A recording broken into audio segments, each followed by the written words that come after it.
Hi everyone, today's video is going to be a product review of the Kat Von D Alchemist palette. So this palette is not the newest palette, but it's still relatively new and it's been coming in and out of stock on Sephora. I just got it at my Sephora inside JCPenney because I had my Sephora play card, and so I wanted to do a little review for y'all and tell you what I think. I have quite a few Kat Von D items, makeup items. It's one of my favorite brands, if we're being honest. I just think that they're really pigmented and high quality, and I can't really knock it. So let's go ahead and talk about the packaging first. Unfortunately, because it is all white, I realize it's very hard to see with my lighting. I use natural light, and I'm trying really hard to, I don't know, make it as best as I can. But this is what the packaging looks like. You can see that, like, gorgeous, like, rainbow holographic, just, I don't know, effect, I guess is the correct word, on the packaging on the front. And it has a big A. It's a triangle, which is just, like, really unique as far as packaging goes. I don't know. I personally have never seen, like, a triangle palette, although I was watching a palette declutter by who knows who, and they actually had a triangle palette by Sephora, so apparently it's not the first one ever, but it's really unique. And you can see it's got this A, and it is raised. I don't know if you'll be able to tell that, but it's actually raised. It's not just like printed, it's raised on the palette. And then we have these like cute little designs, I don't know. And on the back it has Kat Von D in silver, and it says it is the Alchemist holographic palette. And these are face and eye highlighters, and I have them on both my face and my eye today. And there are 4 of them in here and they're 1.53 grams a piece. And a general like MAC eyeshadow or eyeshadow single is 1.5 grams. So they're a wee bit bigger than most eyeshadows. And it does come with a mirror that takes up pretty much the entire size of this palette, which is not the biggest one. One thing I did notice that's kind of weird is the A, it's this way, right? So it's like, oh, hey, the Alchemist palette.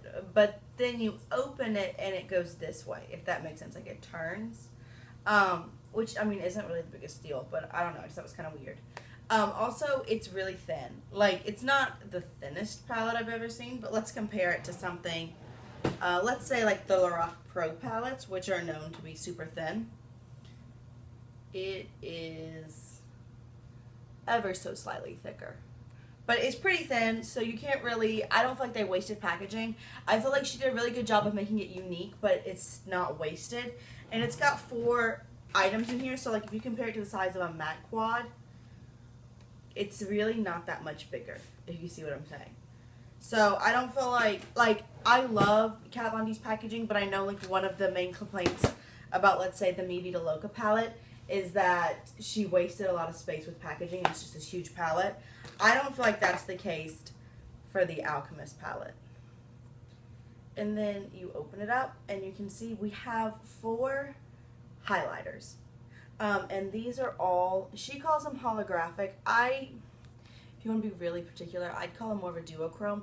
And I think you can see, like, the duochrome even shows up in the pan. So I'll do little swatches for y'all. First we have Green Emerald, which is a white to green. Oops.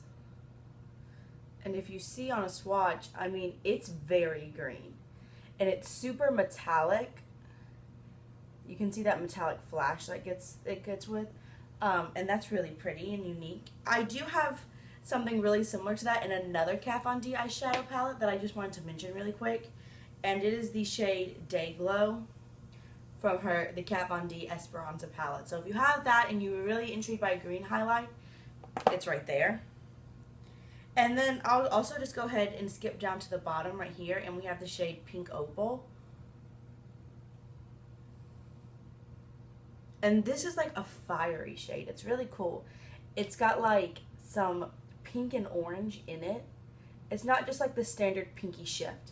And I do have that today on my cheeks and in my inner corner highlight. I feel like in my inner corners, it looks kind of just like a peach shadow. I don't feel like you can really get that holographicness in the inner corner, but you definitely do on the cheeks. I do find that like in video or in picture, it just looks like a highlight, like it just kind of looks shiny. but in person, like if you look at myself in the mirror, you can definitely tell it's a pink highlight. The pink almost looks like I just have a really glowy blush on. It's not, it actually is relatively natural. And it is similar, though I'm not saying it's the exact same, to the shades Gravitron from the Kat Von D Innersteller palette, if you bought that. And just in case, this is not a Kat Von D palette, but if you have the Alice in Wonderland Through the Looking Glass, the shade Lily, this shade right here. They're very similar. They're not exactly the same, but they're pretty similar and probably give you the same effect on the cheeks. Now we have the other two. Oh, sorry guys. And these are a purple and a blue, and I don't have anything like this in my personal collection. So we have Ultraviolet Amethyst, and it is super vibrant. Like, look at that. I mean, it is bright purple. It's not like a very like lilac-y purple. I mean, it's almost like a neon purple. It's gorgeous.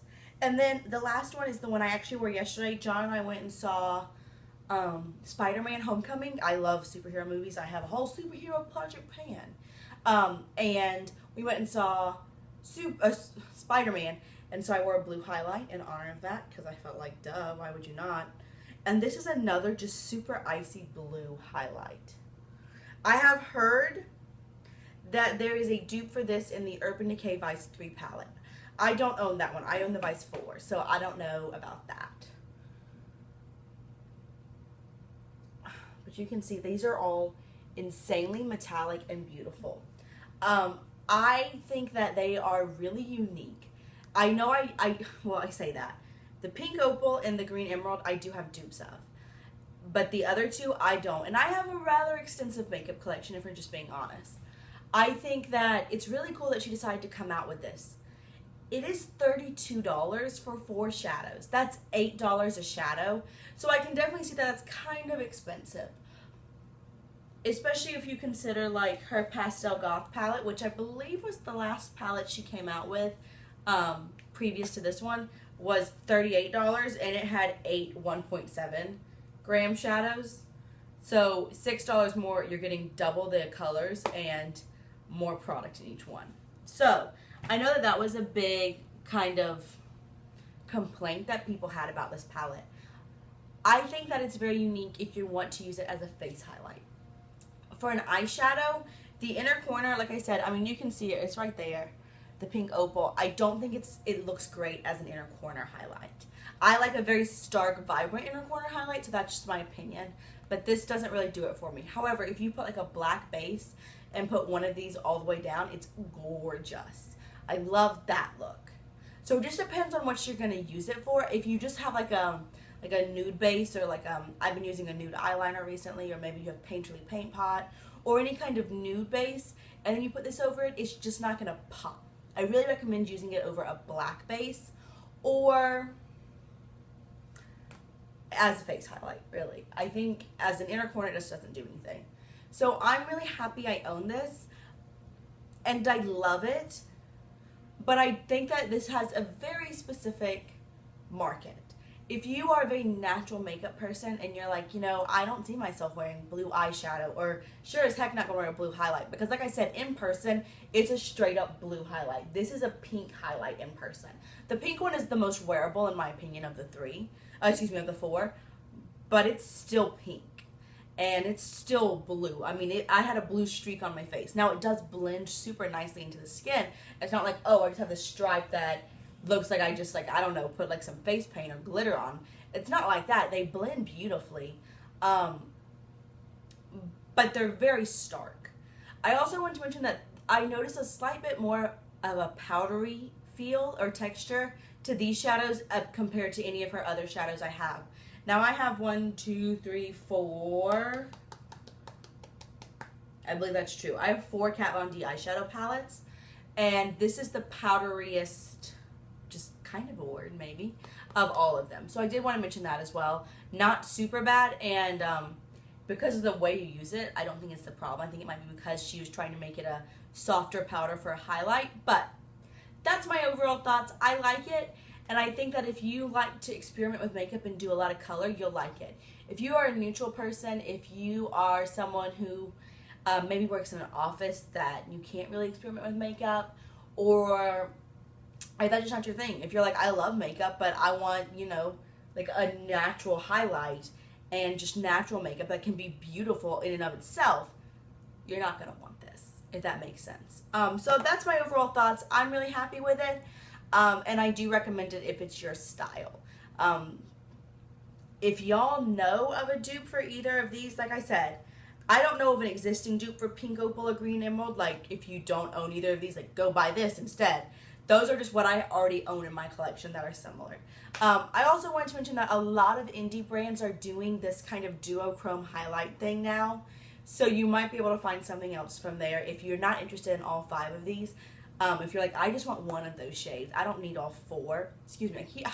There's 4 shadows in here. I'm sorry. I feel like I'm very confusing as far as that's concerned.